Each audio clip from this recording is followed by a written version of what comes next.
حضرات محترم، گزشتہ مجلس میں یہ بات چل رہی تھی کہ حضرت انسان باوجود اس بات کے کہ اللہ پہ ایمان رکھتا ہے، اس کے رسول کو برحق سمجھتا ہے اور اپنے اوپر نازل ہونے والی کتاب کو بھی کتاب حقیقت تصور کرتا ہے، لیکن ان ساری باتوں کے باوجود ہم میں سے اکثر لوگ اپنی زندگی جو گزار رہے ہیں اپنے انجام سے غافل ہو کے گزار رہے ہیں۔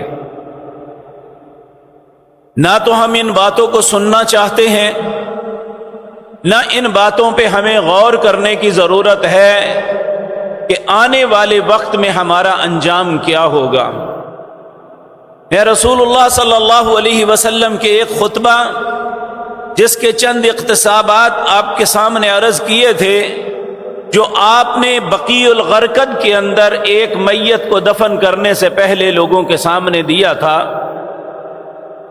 نبی کریم صلی اللہ علیہ وسلم سے حضرت براء بن عازب رضی اللہ تعالی عنہ کی روایت ہے۔ امام احمد بن حنبل اپنی مسند احمد کے اندر اس حدیث کو لائے ہیں۔ حضرت براء بن عازب کہتے ہیں، ہم ایک انصاری کا جنازہ پڑھنے کے لیے گئے۔ جب جنازہ پڑھ کے میت کو قبر کے پاس لائے تو قبر ابھی تیار نہیں تھی، تو ایسے وقت میں نبی کریم صلی اللہ علیہ وسلم آپ جیسے حالات ہوتے ویسا ہی لوگوں کو نصیحت فرماتے۔ آپ ایک درخت کے نیچے بیٹھ جاتے ہیں، آپ کے ہاتھ میں ایک تنکا ہے، آپ اس تنکے کے ساتھ زمین پہ لکیریں کھینچ رہے ہیں، اچانک آپ سر اٹھاتے ہیں، لوگوں کو مخاطب ہو کے کہتے ہیں، لوگوں قبر کے عذاب سے اللہ کی پناہ مانگو، لوگوں قبر کے عذاب سے اللہ کی پناہ مانگو، لوگوں قبر کے عذاب سے اللہ کی پناہ مانگو۔ پھر آپ نے فرمایا، کیا میں تمہیں بتاؤں نا، ایک اچھا انسان اور ایک برا انسان جب اس کی موت کا وقت آتا ہے تو اس کے ساتھ کیا معاملات پیش آتے ہیں، اچھے انسان کے معاملات کیا ہوتے ہیں، اور خدا نخواستہ ایک انسان نے برائی میں زندگی بسر کری، بے توبہ مر گیا، تو اس کے ساتھ معاملات کیا ہوتے ہیں۔ تو اچھے انسان کی موت کا معاملہ آپ کے سامنے عرض کیا۔ بات یہاں تک پہنچی تھی کہ جب ہم قبر میں ایک مومن کو، ایک مسلمان کو، ایک اچھے انسان کو جس نے اللہ کے فرائض کو پورا کیا، جو رسول اللہ کے طریقے پہ زندگی بسر کرتا رہا، جس نے اسلام کو اپنا دین سمجھ کے خیر خواہی کا ہر معاملہ اپنے ساتھ، اپنے خاندان کے اور لوگوں کے ساتھ کیا، اس کے متعلق عرض کیا تھا۔ جب اس کا پہلا امتحان شروع ہوتا ہے تو رسول اللہ صلی اللہ علیہ وسلم جو لواحقین ہیں، پیچھے آنے والے لوگ ہیں، انہیں حکم دیا کہ یہ ایک سخت وقت ہے، انتہائی سخت امتحان ہے، یہ ایک بڑی مشکل گھاٹی ہے، آنے والے لوگ اس کی استقامت کے لیے دعا کرو۔ نبی کریم صلی اللہ علیہ وسلم نے فرمایا، جو اپنی میت کو دفن کر کے اس کی قبر پہ کھڑے ہو کے اللہ سے یہ التجا کرتا ہے، اللہم ثبتہ بالقول الثابت، اے اللہ اس امتحان میں اسے ثابت قدم رکھنا، تو دعا مانگنے والے پہ اللہ اتنا خوش ہوتا ہے کہ اس نے میرے بندہ جو دنیا سے چلا گیا، اب وہ دفن ہو چکا، اب اس سے مل بھی نہیں سکتا، پھر بھی اس کی خیر خواہی کے لیے دل کی گہرائی سے اس نے دعا کی، اللہم ثبتہ بالقول الثابت، اے اللہ اس امتحان میں اسے ثابت قدم رکھنا۔ تو اللہ رب العزت دعا مانگنے والے پہ اتنا خوش ہوتے ہیں، اسے ایک احد پہاڑ کے برابر نیکیاں عطا کرتے ہیں۔ تو اس کا سوال و جواب کیا ہوگا؟ نبی مکرم صلی اللہ علیہ وسلم نے فرمایا، قبر کے اندر دو فرشتے آتے ہیں جن کی نیلی آنکھیں ہیں، انتہائی خوبصورت چہرے کے ساتھ، انتہائی خوبصورت لباس کے ساتھ، آتے ہی اسے سلام کرتے ہیں اور فیجلسان، اس میت کو بٹھا دیتے ہیں۔ اور ایک بات اور ذہن میں رکھیں، کچھ ضروری نہیں کہ جس طرح ہم قبر بناتے ہیں یہی قبر ہے۔ فرعون اور آل فرعون یہ پانی میں غرق ہوئے، کوئی آگ میں جل جاتا ہے، لیکن اللہ کے ہاں اس کی ایک قبر مقرر ہوتی ہے چاہے اس کی راکھ کہیں پڑی ہو یا اس کا جسم پانی کے اندر گل سڑ گیا ہو، اللہ رب العزت اس کے ساتھ یہ سارے معاملات کرتے ہیں جو پیارے نبی جناب محمد الرسول اللہ نے ہمیں بتائے صلی اللہ علیہ وسلم۔ آپ نے فرمایا، فرشتہ سوال کرتا ہے من ربک، تیرا رب کون ہے؟ اب اگر وہ اللہ رب العزت کی اطاعت اور فرما برداری میں زندگی بسر کی ہوگی تو اس کا جواب ہوگا ربی اللہ، میرا رب اللہ ہے۔ اگر اس نے رسول اللہ کی اطاعت اور فرما برداری میں زندگی گزاری ہوگی، صرف زبانی دعوے، زبانی جو ہے باتیں نہیں، بلکہ عملاً اس نے رسول اللہ صلی اللہ علیہ وسلم کے طریقے کو اپنایا ہوگا، تو پوچھا جائے گا من نبیک، کیا پوچھا جائے گا من حاضر الرجل الذی بعث فیہ، اس شخصیت کے متعلق تمہارا کیا خیال ہے جسے تمہاری طرف مبعوث کیا گیا؟ تو یہ کہے گا وہ نبینا محمد صلی اللہ علیہ وسلم، وہ ہمارے نبی محمد ہیں جنہیں ہماری طرف مبعوث کیا گیا۔ فرشتہ کہے گا صدقتا، تو نے سچ کہا۔ پھر پوچھا جائے گا من دینک، تیرا دین کیا ہے؟ میرے عزیز بھائیوں، یہ بڑی غور کی بات ہے، آج ہم سب کے دین الگ الگ ہیں، ہر شخص ایک نیا مسلک گھڑ کے اس کے اوپر کھڑا ہوا ہے۔ اسلام نے جو دین ہمیں دیا ہے وہ دو چیزوں پہ مشتمل ہے۔ پیارے نبی جناب محمد الرسول اللہ صلی اللہ علیہ وسلم نے حجۃ الوداع کے خطبے میں اس دین کی تشریح کی تھی۔ آپ نے فرمایا تھا ترکت فیکم امرین لن تضلوا ما تمسکتم بہما کتاب اللہ و سنتی، لوگوں دو چیزیں چھوڑ کے جا رہا ہوں، یہی تمہارا دین ہے، ان دونوں کو اپنائے رکھو گے تو گمراہی نہیں آئے گی۔ اگر ان میں کوئی چیز ایڈ کرنے کی کوشش کرو گے تو گمراہ ہو جاؤ گے، اگر ان میں سے کوئی چیز نکالنے کی کوشش کرو گے تو گمراہ ہو جاؤ گے۔ دین نام اللہ کی کتاب کا ہے۔ پیارے نبی نے فرمایا وہ دو چیزیں کون سی ہیں؟ کتاب اللہ، ایک اللہ کی کتاب ہے، اور دوسری و سنت رسول اللہ صلی اللہ علیہ وسلم، اور دوسرا جس نبی کا کلمہ پڑھتے ہیں، جن کی اطاعت کا دم بھرتے ہیں، جن کی محبت کا دعویٰ کرتے ہیں، ان کے طریقے کو اپنانا، یہ دین ہے۔ کسی مولوی پیر امام کے طریقے کا نام دین نہیں ہے، کسی مسلک کو اپنا لینے کا نام دین نہیں، اپنی خواہش کے مطابق عمل کرنے کا نام دین نہیں، اپنے باپ دادے کے طریقے کو اپنانے کا نام دین نہیں۔ دین وہ ہے جو اللہ نے اپنی کلام میں فرمایا اور جو محمد الرسول اللہ نے کر کے دکھایا صلی اللہ علیہ وسلم۔ اس کے علاوہ کوئی دین نہیں۔ اگر اس دین پہ چلا ہوگا جس کا نام قرآن اور رسول اللہ کی سیرت ہے، تو پھر اس کا جواب ہوگا دینی الاسلام، میرا دین اسلام ہے۔ اسی وقت اللہ رب العزت کی طرف سے ایک فرشتہ آئے گا اور آ کے کہے گا صدقتا، تو نے سچ کہا۔ اب میرے رب نے ایک حکم دے کے بھیجا ہے، ان فرشتوں کو کہا جائے گا فَأَفْرِشُوهُ مِنَ الْجَنَّةِ وَمَلْبِسُوهُ مِنَ الْجَنَّةِ، اس کے نیچے جنت کا بستر بچھا دو، اسے جنت کا لباس پہنا دو، اس کی قبر کے اندر جنت کے دروازوں میں سے دروازہ کھول دو۔ اللہ ہمارا نصیب ایسا کر دے۔ لیکن اس کے لیے صرف کہہ لینا، آمین کہنے سے یا دعا کرنے سے کافی نہیں، ہمیں اس پہ عمل کرنا ہوگا، دین کو صحیح طریقے سے اپنانا ہوگا۔ ہمارا دین جن باتوں کا حکم دیتا ہے انہیں کرنا ہوگا، جن باتوں سے روکتا ہے اس سے اپنے آپ کو روکنا ہوگا، پھر ہم دین کے متعلق کہہ سکیں گے۔ اس وقت پھر یہ انعامات کا مستحق بنے گا۔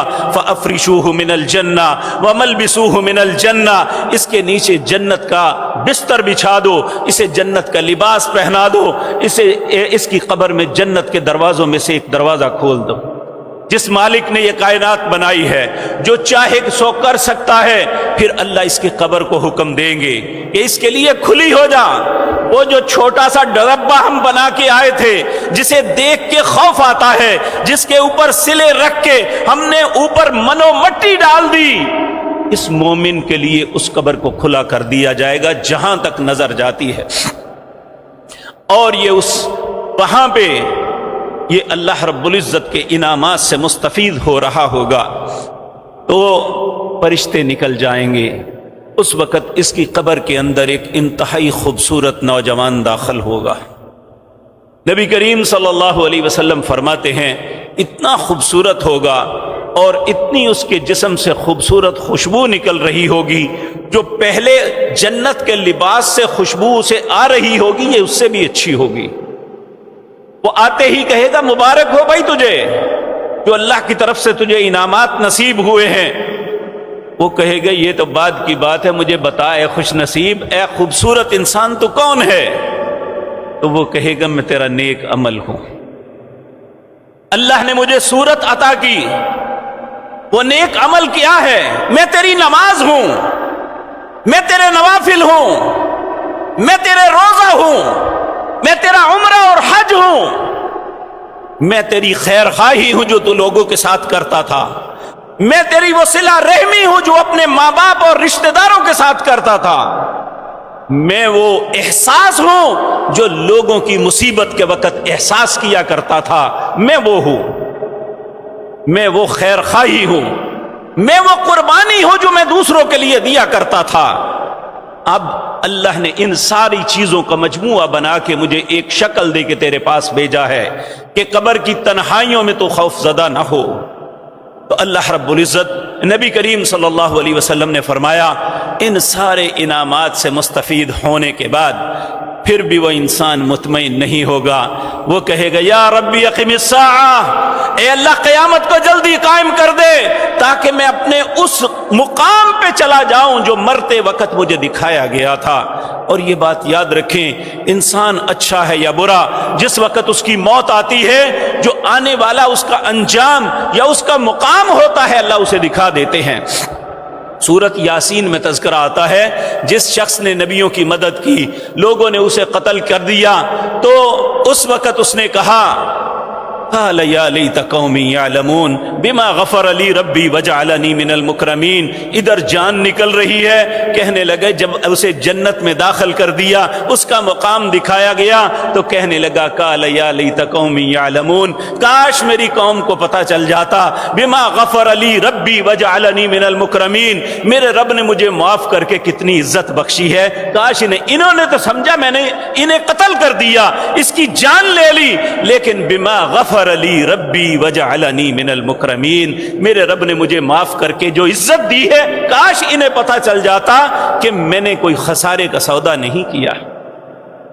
تو جب انسان مرتا ہے اس کا مقام تو یہ اللہ سے منتیں کرنی شروع کر دے گا، یا ربی اقم الساعہ، یا ربی اقم الساعہ، اے اللہ جلدی سے قیامت قائم کر دے، اے اللہ جلدی سے قیامت کر دے، قائم کر دے، تاکہ جو میرا مقام ہے جا کے جس چیز کا اہل ہوں، اے اللہ میں اپنے اہل اور اپنے عیال کے پاس وہاں پہنچ جاؤں۔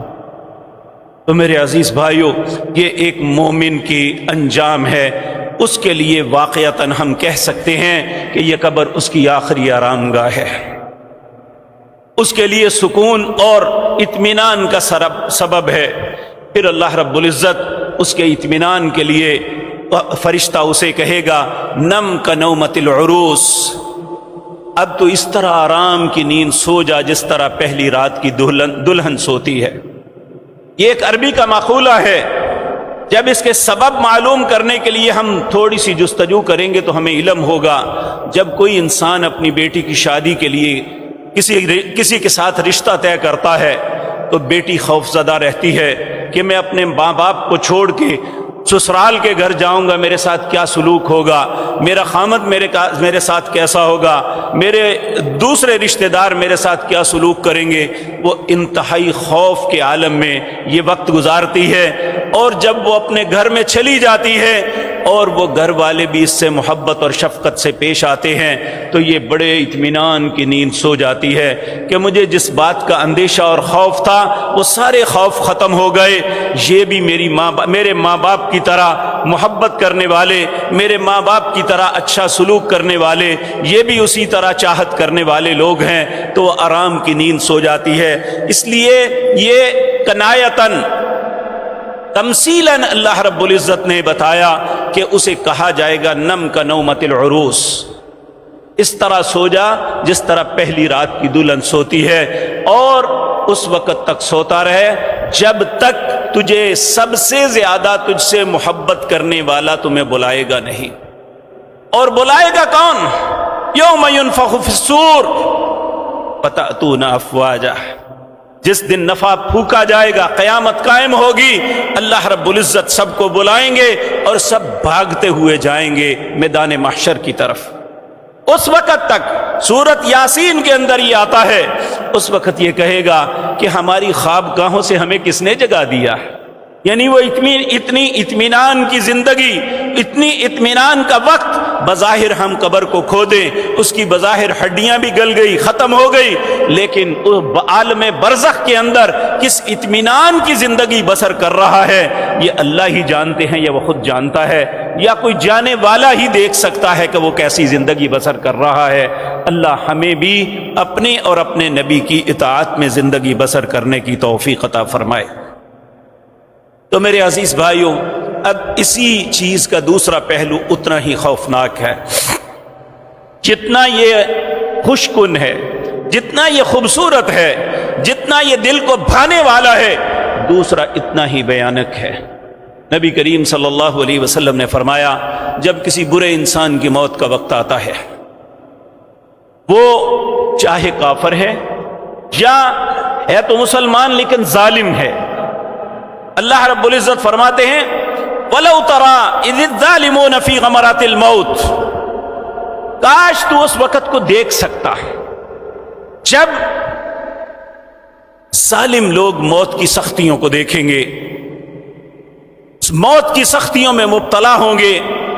باسطوا ایدیہم اخرجوا انفسہم، فرشتے انہیں مار مار کے کہیں گے اپنی جان کو نکالو۔ الیوم تجزون عذاب الہون، اب وقت آ گیا ہے تمہیں سخت ترین عذاب کرنے کا۔ دنیا میں تم نے بڑی عیش و عشرت کی، بڑے بڑے مناصب پہ فائز رہا، ظلم کرتے ہوئے کبھی شرم نہیں محسوس کی، دل میں کبھی میلان بھی پیدا نہیں ہوا میں لوگوں کے ساتھ کر کیا رہا ہوں، میں اللہ کے حکم کی نافرمانی کتنی کرتا ہوں، میں حرام و حلال کی تمیز نہیں کر رہا، ہر اللہ کی نافرمانی میری زندگی کا حصہ ہے، مجھے کبھی احساس نہیں ہوا۔ اس وقت پھر وہ کہیں گے الیوم تجزون عذاب الہون، اب ذلیل ہونے والے عذاب میں مبتلا ہو جاؤ۔ بما کنتم تقولون علی اللہ غیر الحق، تم اللہ پہ جھوٹ باندھا کرتے تھے۔ آج دیکھ لیں ایسے لوگوں کو اگر احساس دلایا جائے، وَإِذَا قِيلَ لَهُ اتَّقِ اللَّهِ، جب انہیں کہا جائے اللہ سے ڈر جاؤ، أَخَذَتْهُ الْعِزَّةُ، انہیں عزت پکڑ لے، میں اللہ سے ڈروں، مجھے بتاتے ہو، مجھ سے زیادہ کون جانتا ہے، مجھ سے زیادہ کون سمجھتا ہے، العیاذ باللہ۔ تو کہا وَكُنْتُمْ عَنْ آیَاتِهِ تَسْتَكْبِرُونَ، جب بھی اللہ کی آیتیں آتی تھی تکبر کرتے تھے۔ تکبر کیا ہے؟ انسان کے سامنے اللہ کی آیت آئے اور اس کا عمل اس کے خلاف ہے لیکن وہ اس کو تسلیم نہیں کرتا، وہ کہتا ہے نہیں، جہاں میں لگا ہوا ہوں وہیں ٹھیک ہوں۔ نبی کریم صلی اللہ علیہ وسلم نے فرمایا جس بندے کے دل میں ایک ذرہ کے برابر بھی تکبر ہوگا وہ جنت کی خوشبو بھی نہیں پائے گا۔ اور آپ نے فرمایا سب سے بڑا تکبر یہ ہے انسان کو پتہ چل جائے حق بات کیا ہے، سچ کیا ہے، اللہ کے کلام یہ کہہ رہا ہے، پیارے رسول صلی اللہ علیہ وسلم کا فرمان یہ کہتا ہے اور میرا عمل اس کے مخالف ہے، پھر بھی وہ تسلیم نہیں کرتا، یہ سب سے بڑا متکبر انسان ہے۔ تو یہ اللہ کی آیات سے تکبر کرنا، یہ انسان کا اپنے آپ کو ہلاکت میں ڈال دینا ہے۔ اسی طرح وہ لوگ جو نفاق کی زندگی بسر کرتے ہیں، بظاہر اسلام کا دم بھرتے ہیں۔ دیکھیں ایک شخص تھا جس کا نام عبداللہ بن ابی بن سلول تھا۔ یہ مدینہ منورہ میں نبی کریم صلی اللہ علیہ وسلم کی ہجرت سے پہلے لوگوں نے اس کی سرداری کو تسلیم کر لیا تھا کہ اب یہ سردار بنے گا سارے قبیلوں کا، لیکن جب نبی کریم صلی اللہ علیہ وسلم تشریف لے آئے تو اس کی سرداری ختم، رسول اللہ صلی اللہ علیہ وسلم کو اللہ نے یہ عزت اور شرف بخش دیا۔ اس کے دل میں یہ کسک تھا کہ آپ کی شخصیت کی وجہ سے میری سرداری مری ہے۔ یہ منافق اعظم اسے کہا جاتا ہے، لیکن اس کی کیفیت کیا تھی؟ یہ نبی کریم صلی اللہ علیہ وسلم کے پیچھے صف اول میں کھڑا ہو کے نماز پڑھتا، جب نبی کریم نماز ختم کرتے تو اٹھ کے کھڑا ہو جاتا، کہتے ہیں واللہ باللہ سمت اللہ اللہ کی قسم، اللہ کی قسم، اللہ کی قسم، انک لرسول لامین لصدیق، آپ اللہ کے رسول ہیں، آپ سچے اور امانت دار ہیں۔ لیکن اس کے دل کی کیفیت جو تھی وہ اللہ جانتے تھے۔ اللہ رب العزت نے سورت نازل کی، کہا اذا جاءک المنافقون قالوا نشهد انک لرسول اللہ واللہ یعلم انک لرسول واللہ یشہد ان المنافقین لکاذبون۔ اے میرے پاک پیغمبر، یہ منافق آپ کے پاس آ کے قسمیں اٹھا کے کہتے ہیں آپ اللہ کے رسول ہیں، اللہ جانتا ہے کہ آپ اللہ کے رسول ہیں، لیکن یہ جھوٹ بول رہے ہیں۔ زبان سے یہ آپ کو اللہ کے رسول کہتے ہیں، ان کا دل نہیں مانتا۔ میرے پیارے بھائیوں، آج اگر میں یا آپ اللہ کے رسول کی محبت کا دعویٰ کریں، آپ کی رسالت کا اقرار کریں، لیکن آپ کی بات نہ مانے تو یہ بھی ایک نفاق ہوگا۔ اللہ ہمیں ایسے نفاق سے محفوظ رکھے۔ اللہ رب العزت نے اپنے حبیب کریم صلی اللہ علیہ وسلم کو فرمایا سورۃ توبہ کے اندر، وَمِمَّنْ حَوْلَكُم مِّنَ الْأَعْرَابِ مُنَافِقُونَ وَمِنْ أَهْلِ الْمَدِينَةِ، آپ کے ارد گرد مدینے کے اندر بھی کچھ منافق ہیں۔ وَمِنْ مَرَضُوا عَلَى النِّفَاقِ لَا تَعْلَمُهُمْ، اور جو کچھ مدینے کے ارد گرد بستیوں میں بھی ایسے لوگ ہیں جنہیں آپ نہیں جانتے، نَحْنُ نَعْلَمُهُمْ، ہم ان کو جانتے ہیں۔ سَنُعَذِّبُهُمْ مَرَّتَيْنِ، انہیں 2 مرتبہ عذاب دیں گے۔ پہلا عذاب دنیا میں یہ ہوگا کہ منافق آدمی ہمیشہ تذبذب کی زندگی گزارتا ہے، مذبذبین بین ذالک لا الہ ہؤلاء ولا الہ ہؤلاء، کبھی ادھر سے فائدہ ملا تو ادھر، ادھر سے فائدہ ملا تو ادھر، ساری زندگی تذبذب میں ہی گزار دیتا ہے۔ دوسرا عذاب قبر کے اندر ہوگا، اور پھر فرمایا ثم یردون الی عذاب عظیم، یہیں پہ ختم نہیں ہوگا، جب قیامت قائم ہوگی تو جہنم کا سب سے عظیم عذاب میں یہ لوگ مبتلا ہوں گے۔ اب میرے عزیز بھائیو، خدا نخواستہ اگر ایک آدمی اسلام کا دم بھرتا ہے لیکن نفاق کی زندگی بسر کرتا ہے، یا اللہ اور اس کے رسول کی نافرمانی کرتا ہے، حرام و حلال کی تمیز نہیں کرتا، تو جب اس کی موت کا وقت آتا ہے تو اللہ رب العزت فرماتے ہیں وَلَوْ تَرَىٰ إِذْ يَتَوَفَّى الَّذِينَ ظَلَمُوا، جب ظالم آدمی کی موت آتی ہے تو فرشتے اسے مارتے ہیں۔ اور کافر کے متعلق کہا وَلَوْ تَرَىٰ إِذْ يَتَوَفَّى الَّذِينَ كَفَرُوا الْمَلَائِكَةُ يَضْرِبُونَ وُجُوهَهُمْ وَأَدْبَارَهُمْ فَذُوقُوا عَذَابَ الْحَرِيقِ، فرشتے اس کے چہروں پہ اور پیٹھ پہ مار کے کہتے ہیں اب چکھو عذاب آگ کا، اس کے علاوہ اس کے بعد تمہارے لیے کچھ بھی نہیں ہے۔ العیاذ باللہ، اللہ ہم سب کو اپنی پناہ میں رکھے۔ نبی کریم صلی اللہ علیہ وسلم نے فرمایا ایک فاسق اور فاجر آدمی، گناہ گار، بے توبہ، مر جانے والا، جب اس کا وقت آتا ہے تو جس طرح میں نے پچھلے جمعے وہ آیت پڑھی تھی سورۃ مومنون کی، حتی اذا جاء احدهم الموت قال رب ارجعون لعلی اعمل صالحا فيما تركت كلا انها كلمة هو قائلها ومن ورائهم برزخ الى يوم يبعثون فاذا نفخ في الصور فلا انساب بينهم يومئذ ولا يتساءلون فمن ثقلت موازينه فاولئك هم المفلحون ومن خفت موازينه فاولئك الذين خسروا انفسهم في جهنم خالدون تلفح وجوههم النار وهم فيها كالحون ألم تكن آياتي تتلى عليكم فكنتم بها تكذبون قالوا ربنا غلبت علينا شقوتنا وكنا قوما ضالين ربنا أخرجنا منها فإن عدنا فإنا ظالمون قال اخسئوا فيها ولا تكلمون۔ اب یہ آیت نمبر 99 سے لے کر آیت نمبر 108 تک اللہ فرماتے ہیں حتی اذا جاء احدهم الموت، جب کسی کی موت کا وقت آتا ہے، قالا، وہ اللہ کی منتیں شروع کر دیتا ہے، رب ارجعون، اے اللہ ایک مرتبہ واپس لوٹا دے۔ بھئی کرے کیا لعلی اعمل صالحا، کہ میں اچھے کام کروں، فیما ترکت، جو چھوڑ آیا۔ اللہ فرمائیں گے کلا، یہ نہیں ہو سکتا، انہا کلمۃ هو قائلها، تیرے کہنے کی بات ہے، کہتا رہے، ومن ورائہم برزخ الی یوم یبعثون، اس کے اور دنیا کے درمیان پردہ حائل کر کر دیا جائے گا۔ فَإِذَا نُفِخَ فِي الصُّورِ، جس دن سور پھونکا جائے گا، قیامت قائم ہوگی، فَلَا أَنْسَابَ بَيْنَهُمْ، کسی سے نسب نہیں پوچھا جائے گا تیرا کس خاندان سے تعلق تھا۔ وَلَا يَتَسَاءَلُونَ، نہ یہ پوچھا جائے گا تو نے یہ کیوں کیا، بلکہ جو کیا وَإِنَّمَا تُوَفَّوْنَ أُجُورَكُمْ يَوْمَ الْقِيَامَةِ، جو کیا اس کا بدلہ ہوگا۔ تو اللہ رب العزت فرماتے ہیں اس وقت انسان جو ہے اگر اس کا نام اعمال نیکیوں کا کم ہو گیا، ومن خفت موازینہ، اگر نیکیوں کا پلڑا کم ہو گیا، فاولئک الذین خسروا انفسہم، اس نے اپنے آپ کو خسارے میں مبتلا کر لیا، فی جہنم خالدون، جہنم میں ہمیشہ جلے گا۔ اللہ ہم سب پہ رحم فرمائے۔ تلفح وجوہہم النار، جب جہنم میں گرایا جائے گا سب سے پہلے چہرہ جل کے راکھ ہو جائے گا۔ وَهُمْ فِيهَا كَالِحُونَ، قلح کہتے ہیں مسخ ہو جانا، بالکل بگڑ جانا چہرے کا، ایسا ہوگا۔ تو اللہ رب العزت سے اگر کوئی بندہ سوال کرے یہ تو بہت سختی ہے، تو اللہ فرماتے ہیں أَلَمْ تَكُنْ آيَاتِي تُتْلَى عَلَيْكُمْ فَكُنْتُمْ بِهَا تُكَذِّبُونَ، کیا تیرے پاس میری آیتیں آئی تھی، کس نے حق دیا تھا میری آیات کو جھٹلاؤ؟ پھر انسان حسرت اور افسوس سے کہے گا قالوا ربنا غلبت علینا شکوتنا وکنا قوما ضالین، اے اللہ میری بدبختی مجھ پہ غالب آ گئی، میں اپنے آپ سے ہی شکوہ کرتا ہوں کہ میں نے کیا کر دیا، میں ظالموں میں گمراہوں میں ہو گیا۔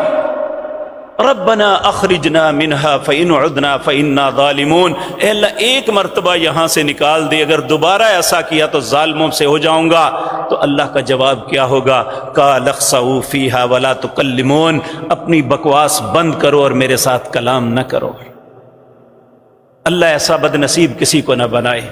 نبی مکرم صلی اللہ علیہ وسلم نے فرمایا جب برے انسان کی موت کا وقت آتا ہے تو اس کے پاس بھی فرشتے آتے ہیں، اور اس کے پاس جو فرشتے آتے ہیں وہ جہنم کا ٹاٹ کا لباس لے کے آتے ہیں جس سے مردار سے بدتر بدبو آ رہی ہوتی ہے، وہ اس کے پاس آ کے بیٹھتے ہیں، انہیں دیکھتا ہے، لیکن یہ وقت وہ ہے اگر وہ توبہ کرے گا بھی تو اللہ اس کی توبہ کو قبول نہیں کرتے، کیونکہ اب توبہ کا دروازہ اس کے لیے بند ہو گیا۔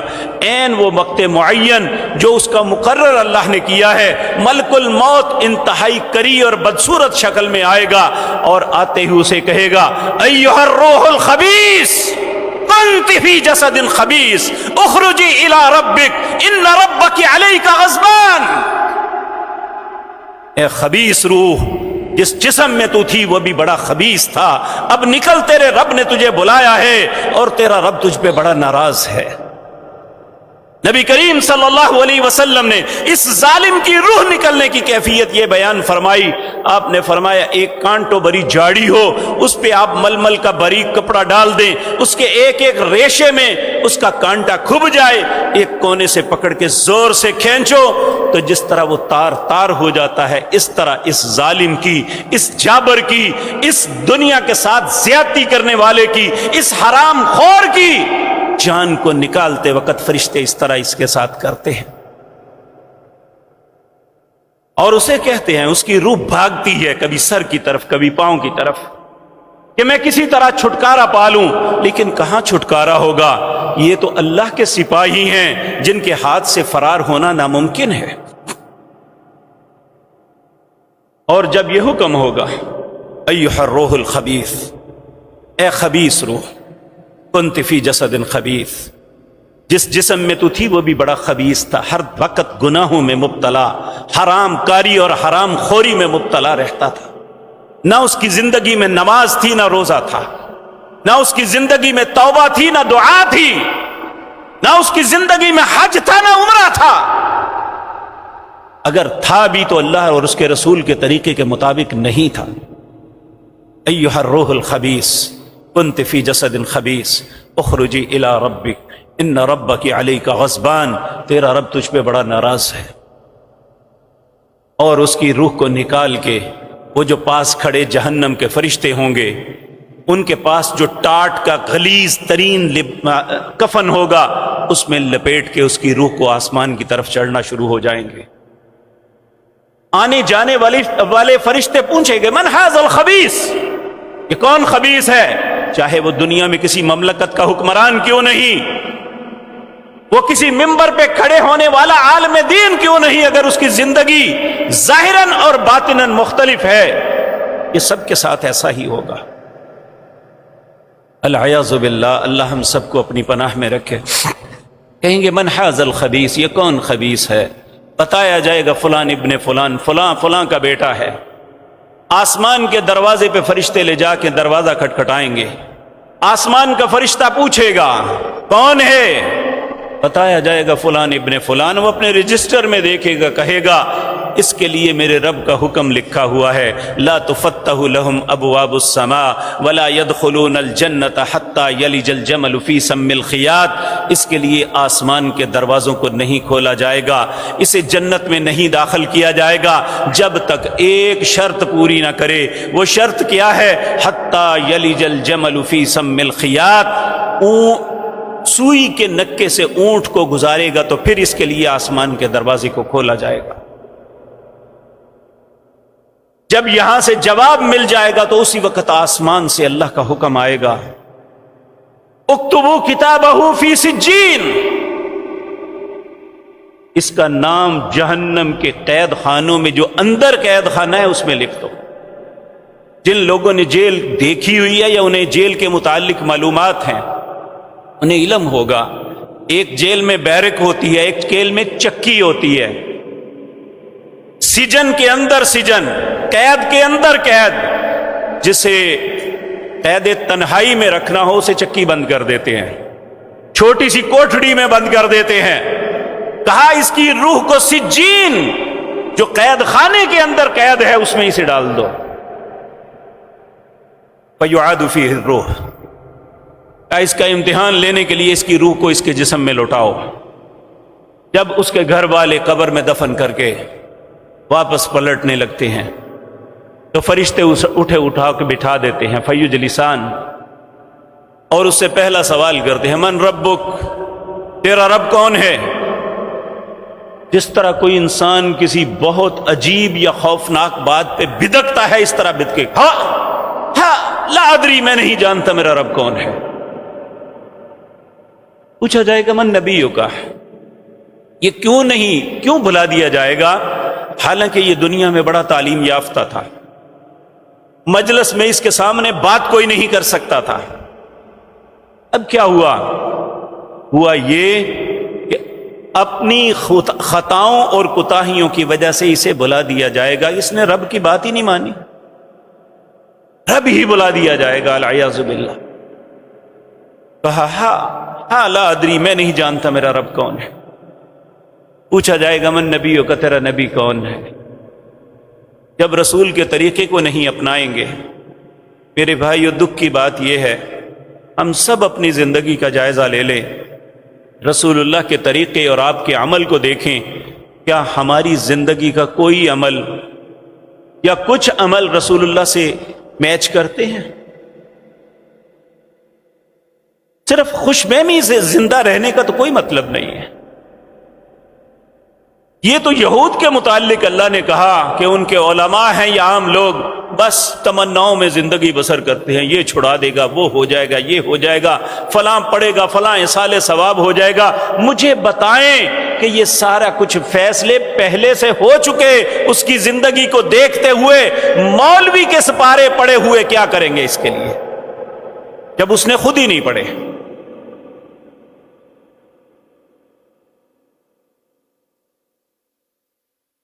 اس وقت جب یہ کہے گا ہاں لا ادری، میں نہیں جانتا میرا نبی کون ہے، من دینک، تیرا دین کیا ہے؟ پھر کہے گا ہاں لا ادری، میں نہیں جانتا میرا دین کیا تھا۔ اسی وقت اللہ کی طرف سے فرشتہ آئے گا، وہ کہے گا کذبتا، جھوٹ بولتا ہے، کہتا ہے مجھے پتہ ہی نہیں ہے، دنیا میں تو مناظرے کرتا تھا، مباحثے کرتا تھا ان باتوں پہ، اور آج کہتا ہے نہ تجھے رب کا پتہ، نہ رسول کا پتہ، نہ دین کا پتہ، کذبتا، جھوٹ بولتا ہے۔ اسی وقت اللہ کا حکم ہوگا، اللہ ہم سب پہ رحم فرمانا، اللہ ہم سب پہ رحم فرمانا، فَأَفْرِشُوهُ مِنَ النَّارِ، اس کے نیچے آگ کا بستر بچھا دو، وَمَلْبِسُوهُ مِنَ النَّارِ، اسے آگ کا لباس پہنا دو، اس کی قبر میں جہنم کے دروازوں میں سے ایک دروازہ کھول۔ یہ ساری تکلیفیں برداشت کر رہا ہوگا، اللہ اس کی قبر کو حکم دیں گے اس کے لیے بند ہو جا۔ جس طرح شکنجا کسی چیز پہ کس جاتا ہے، اس کی قبر اس کو دبانا شروع کر دے گی۔ نبی کریم نے لوگوں کو دکھانے کے لیے اپنے دونوں ہاتھ اٹھائے، آپ نے یہ انگلیاں اس میں داخل کر کے کہا جس طرح یہ انگلیاں میں داخل ہو گئی، اس لیے پسلیاں ٹوٹ کے ایک دوسرے میں داخل ہو جائیں گی۔ کہا یہ ساری تکلیفیں برداشت کر رہا ہوگا، اسی اثناء میں اس کی قبر میں ایک انتہائی بدصورت اور کریہ نوجوان داخل ہوگا۔ آتے ہی اسے مذاق کے انداز میں، طنز کے انداز میں کہے گا مبارک ہو بھائی جو تجھے مل رہا ہے۔ اور یاد رکھیں جب کوئی انسان کسی تکلیف یا اذیت میں ہو تو طنز کی تکلیف زیادہ ہوتی ہے۔ تو یہ کہے گا بدبخت کون ہے تو کہ میں تو ایک سے بڑھ کے ایک مصیبت میں مبتلا ہوں اور تو مجھے کہہ رہا ہے مجھے مبارک ہو، کون ہے تو؟ وہ کہے گا انا عمل السیئہ، میں تیرا برا اور گندا عمل ہوں، میں وہ ہوں تجھے اذان دے کے پکارا جاتا تھا حی علی الصلاۃ حی علی الفلاح، تو نے کبھی دھیان نہیں دیا تھا۔ تجھے پکارا جاتا ہے یا ایھا الذین آمنوا کتب علیکم الصیام کما کتب علی الذین من قبلکم لعلکم تتقون، تجھ پہ روزے فرض ہے تو نے شرم نہیں کی۔ تجھے بلایا جاتا تھا وانفقوا مما رزقناکم، جو میں نے رزق دیا ہے اس میں سے خرچ کرو، لیکن بخیلی کرتے تھے۔ میں نے حکم دیا وَلِلَّهِ عَلَى النَّاسِ حِجُّ الْبَيْتِ مَنِ اسْتَطَاعَ إِلَيْهِ سَبِيلًا، جس کے پاس استطاعت ہے وہ اللہ کے گھر کا حج کرے، تو نے کبھی پرواہ نہیں کی۔ میں نے حکم دیا تھا کہ شراب کوئی نشہ آور چیز نہ لینا، لیکن تو ہمیشہ نشہ آور چیزیں لیتا رہا، سگریٹ سے لے کر شراب تک ہر نشہ آور چیز لیتا رہا، وہ پان کی صورت میں ہے یا کسی میں۔ کیا جواب دیں گے ہم؟ میں وہ ہوں، میں وہ شراب ہوں جو تو پیا کرتا تھا، میں وہ ظلم ہوں جو تو دوسروں پہ کیا کرتا، میں وہ دھوکہ ہوں جو لوگوں کے ساتھ تو کیا کرتا تھا، میں وہ ملاوٹ ہوں جو تو اپنے مال میں ملا کے مال کمایا کرتا تھا، میں وہ رشوت ہوں جو کسی منصب پہ بیٹھ کے لیا کرتا تھا، میں وہ ہوں۔ انا مالک انا کنزک، میں تیرا مال اور تیرا خزانہ ہوں جو دنیا میں ظلم کر کے کمایا، اب قیامت تک تیرے ساتھ اسی طرح رہوں گا اور تجھے تکلیفیں اور اذیتیں دیتا رہوں گا۔ اور پھر جب اسے احساس ہوگا، اس کے بعد تو بہت بڑا معاملہ قیامت کا ہونے والا ہے، پھر یہ چیخ چیخ کے کہے گا یا رب لا تقوم الساعہ، اے اللہ کبھی قیامت کو قائم نہ کرنا، اے اللہ کبھی قیامت کو قائم نہ کرنا۔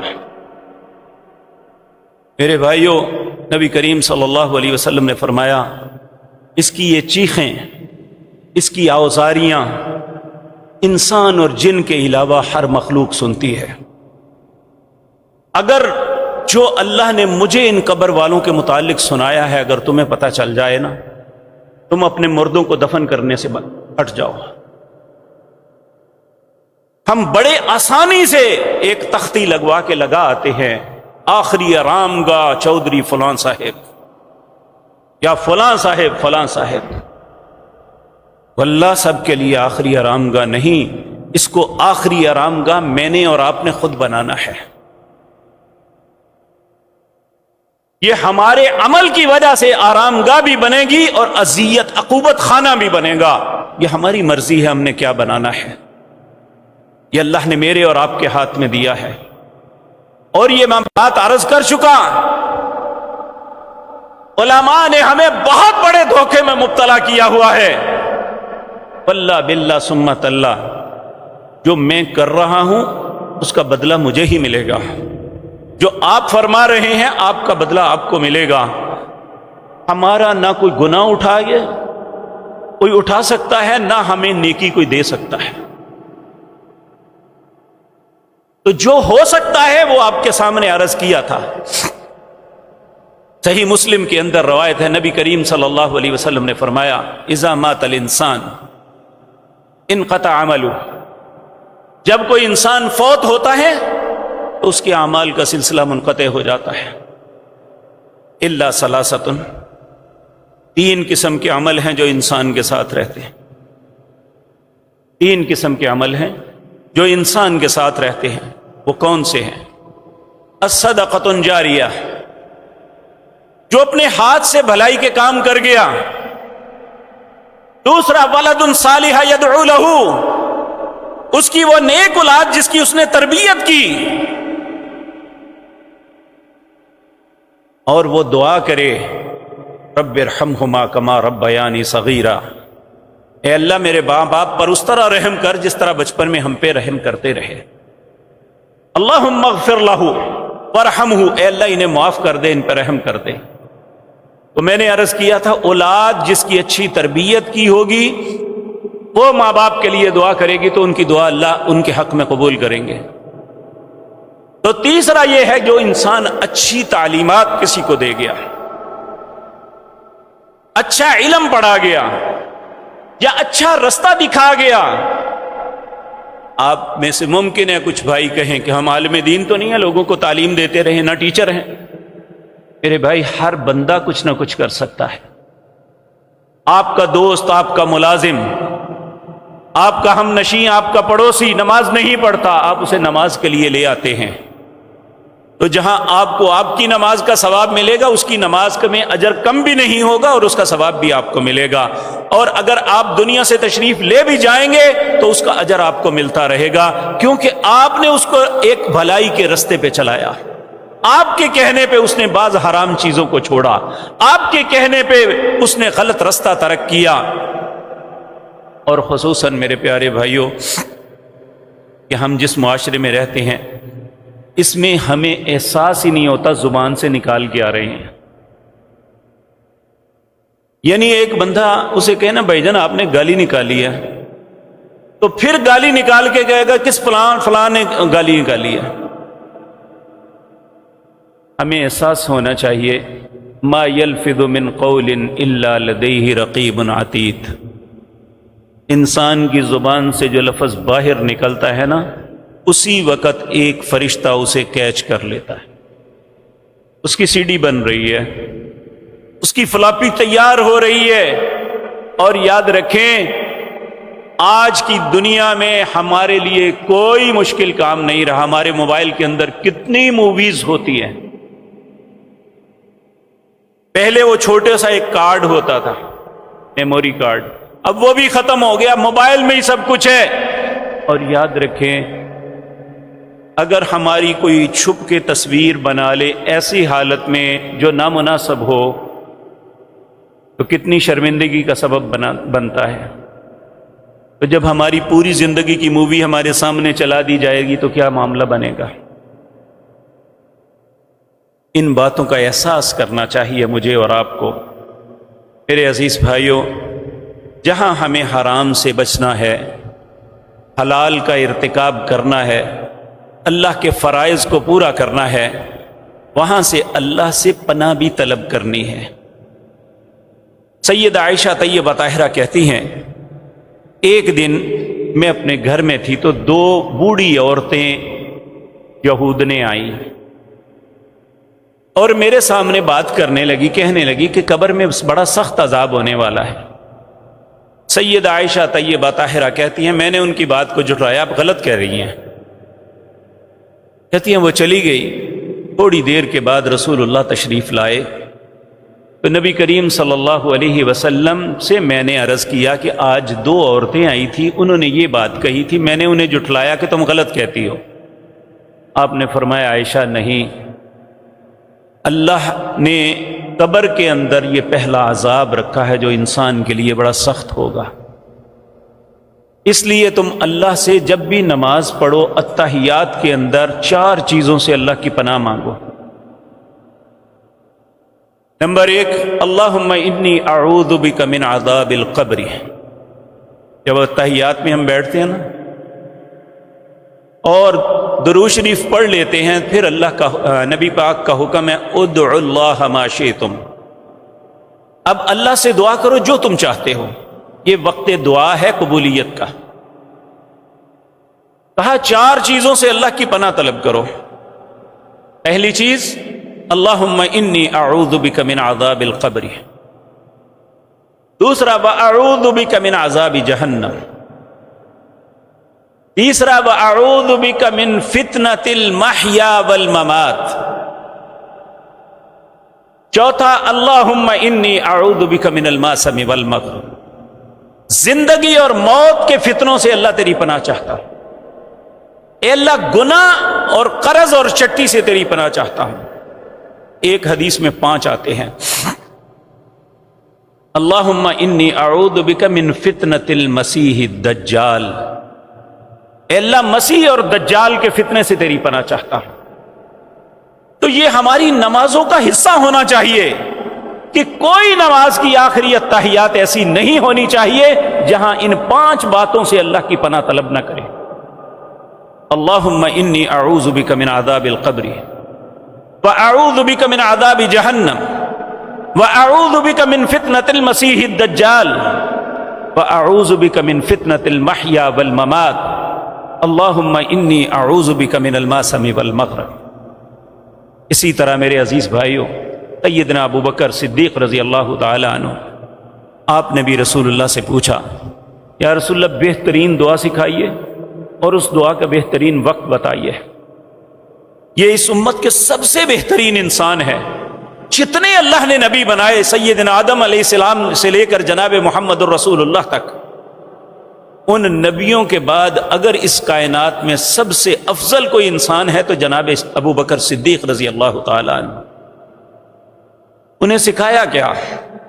کہا یہ کہنا اسی التحیات میں بیٹھ کے اللہم انی ظلمت نفسی ظلما کثیرا ولا یغفر الذنوب الا انت فاغفر لی مغفرۃ من عندک وارحمنی انک انت الغفور الرحیم۔ اے اللہ میں نے اپنی جان پہ بڑا ظلم کیا، ظلما کثیرا، بہت زیادہ ظلم کر بیٹھا، ولا یغفر الذنوب الا انت، تیری ذات کے علاوہ میرے گناہوں کو کوئی نہیں معاف کر سکتا، فاغفر لی، مجھے معاف کر دے، مغفرۃ من عندک، معافی تو صرف تجھ سے مل سکتی ہے، وارحمنی، مجھ پہ رحم کر دے، انک انت الغفور الرحیم، اے اللہ تو بخشنے والا مہربان ہے۔ ایک مرتبہ آخری بات عرض کر دوں، نبی کریم صلی اللہ علیہ وسلم ایک قبر پہ گئے، میت دفن ہو رہی تھی، آپ نے فتنہ قبر کے متعلق لوگوں کے سامنے واعظ کیا تو کہتے ہیں نبی کریم صلی اللہ علیہ وسلم جب قبر کے امتحانات کے متعلق بتا رہے تھے تو صحابہ میں سے ہر شخص اس کی ہچکی بندھی ہوئی تھی، رو رو کے اس طرح ہو گئے تھے جیسے ہچکی بند گئی ہے۔ حضرت عثمان رضی اللہ تعالی عنہ، آپ جب قبر کے پاس جاتے اتنا روتے تو آپ کی داڑھی مبارک تر ہو جاتی۔ لوگوں نے عرض کیا عثمان جنت جہنم کا تذکرہ ہوتا ہے، آپ نہیں روتے، سب سے زیادہ آپ روتے ہیں تو قبر کے پاس آ کے، وجہ کیا ہے؟ آپ نے فرمایا یہ آخرت کی منزلوں میں پہلی منزل ہے، جو اس منزل پہ کامیاب ہو گیا وہ ہمیشہ کی منزلوں میں کامیاب ہو جائے گا، جو یہاں ناکام ہوا وہ ہمیشہ کے لیے ناکام ہے۔ تو اللہ رب العزت اس کی ہمیں بھی تیاری کرنے کی توفیق عطا فرمائے۔ اللہ رب العزت قبر اور جہنم کے عذاب سے ہمیں محفوظ فرمائے، ہمیں ایسے کام کرنے کی توفیق عطا فرمائے جو ہمیں جنت تک لے جا سکتے ہیں، ایسے کاموں سے محفوظ رکھے جو ہمیں جہنم کے عذابوں میں مبتلا کر سکتے ہیں۔ اقول قولی ھذا واستغفر۔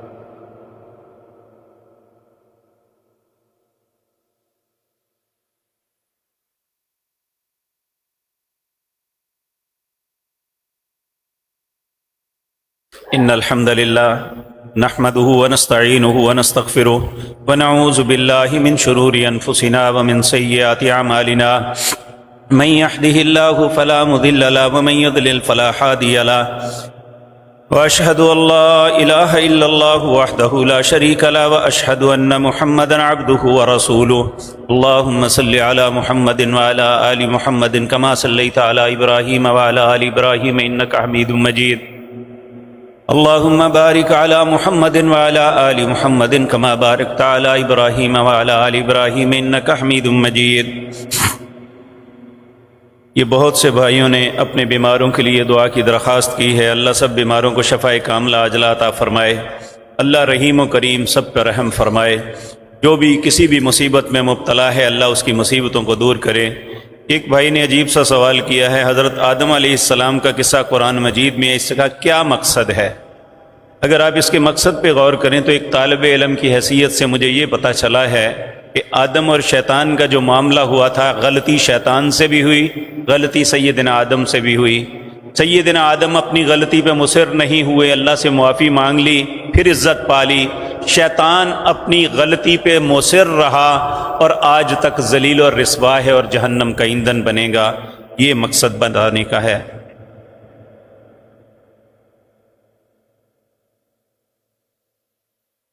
نماز کے سترہ کے بارے میں بتائیں۔ جی، نبی صلی اللہ علیہ وسلم نے نمازی کے آگے سے گزرنے سے منع کیا اور نمازی کو کہا کہ اپنے آگے سترہ رکھ لے، اگر وہ ایک بالشت کے برابر بھی ہے تو وہ درست ہے۔